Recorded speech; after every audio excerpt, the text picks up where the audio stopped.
भारत ने खरीदा Rafale jet, फिर भी फ्रांस ने नहीं दी इंजन की तकनीक, क्या दोस्त मैक्रो ने दिया धोखा। भारत ने फ्रांस से अरबों डॉलर के कई लड़ाकू विमानों की खरीद की है। इसके बावजूद उसने फ्रांस पर कभी भी जेट इंजन टेक्नोलॉजी को ट्रांसफर करने या एक संयुक्त उद्यम विकसित करने को लेकर दबाव नहीं डाला। इसका असर यह हुआ कि भारत आज भी जेट इंजन के लिए विदेशों पर निर्भर है। पेरिस, भारत के तेजस मक 1 लड़ाकू विमानों की डिलीवरी में देरी ने वायुसेना की चिंता को बढ़ा दिया है।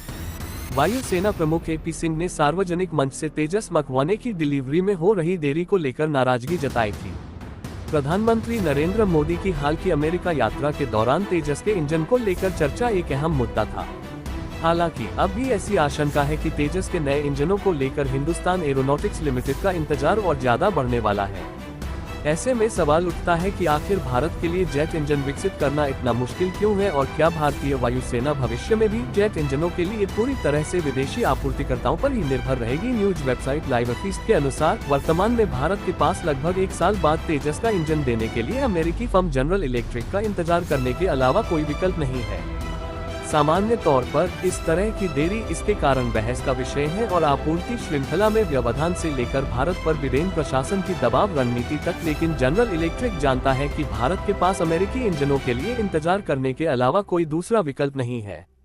इसके अलावा भारत लागत में भी हो रहे इजाफे पर कुछ नहीं कर सकता है। लेकिन सवाल उठ रहा है कि क्या भारत ने एक दशक पहले मौजूदा गड़बड़ी को सुझाने का अवसर गंवा दिया था। भारत शक्तिशाली घरेलू जेट इंजन विकसित करने में असमर्थ है। इस कारण वह पूरी तरह से अमेरिकी, रूसी और फ्रांसीसी इंजनों पर निर्भर है। इसी कारण भारत को वर्तमान में तेजस के इंजन के लिए इंतजार करना पड़ रहा है, जिसमें भविष्य में संभावित लागत वृद्धि और भू राजनीतिक कमजोरियों का सामना करना पड़ रहा है। भारत कावेरी इंजन को विकसित कर रहा है, लेकिन ये परियोजना अपने तय समय से काफी देरी से चल रही है।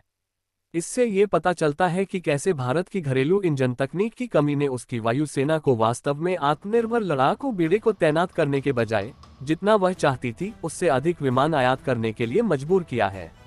जब तक भारत इस निर्भरता को नहीं तोड़ता और एक प्रतिस्पर्धी स्वदेशी टर्बोफैन विकसित नहीं करता, तब तक इसकी स्क्वाड्रन ताकत विदेशी अनुमोदन, कूटनीतिक सनक और आपूर्ति श्रृंखला बाधाओं के कारण प्रभावित होती रहेगी। कई विशेषज्ञ सवाल उठाते हैं कि भारत अपने इंजन संकट को हल करने के लिए विदेशी उपकरणों के एक विशाल खरीदार के रूप में अपनी स्थिति का लाभ उठाने में विफल रहा है। इसका प्रमुख कारण यह है कि भारत ने फ्रांस से लड़ाकू विमानों पर दसियों अरबों खर्च किया है।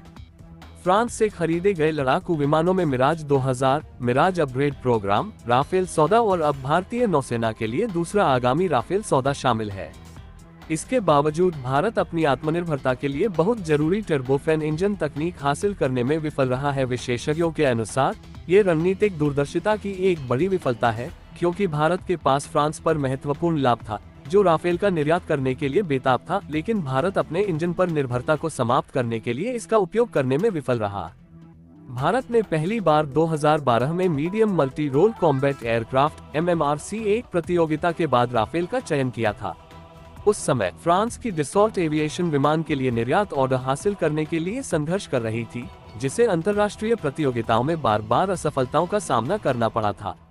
126 राफेल खरीदने का भारत का निर्णय प्रौद्योगिकी हस्तांतरण पर निर्भर होना चाहिए था, विशेष रूप से सफरान M88 इंजन के लिए जो राफेल को शक्ति प्रदान करता है। रणनीतिक रूप से बातचीत किए गए सौदे के लिए फ्रांस को या तो महत्वपूर्ण इंजन प्रौद्योगिकी साझा करने या स्वदेशी इंजन उत्पादन के लिए एक संयुक्त उद्यम स्थापित करने की आवश्यकता हो सकती थी।